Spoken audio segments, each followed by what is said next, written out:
খারাপ সময়টা হয়তো অতীত হয়ে যায়, কিন্তু মানুষের খারাপ ব্যবহারটা কখনো অতীত হয়ে যায় না। শুধু নিজে থেকে কথা বলা বন্ধ করে দেখো, দেখবে অনেক আপনজন পর হয়ে যাবে।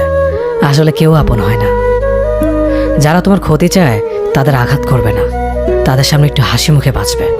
দেখবে তুমি আঘাত করলে যা কষ্ট পেত, ওরা তার থেকেও বেশি কষ্ট পাবে।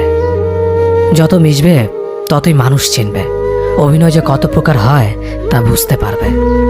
সবাইকে তোমার সত্যতা জানানোর দরকার নেই, যে যা ভাবে তা নিয়ে সমালোচনা করতে দাও। বেঈমান মানুষগুলো কখনো অপরিচিত মানুষ হয় না, খুব কাছের মানুষগুলোই বেঈমান হয়। মানুষ চেনা শুরু করলে এমনিতেই বন্ধুর সংখ্যা কমে যাবে, এটাই বাস্তব।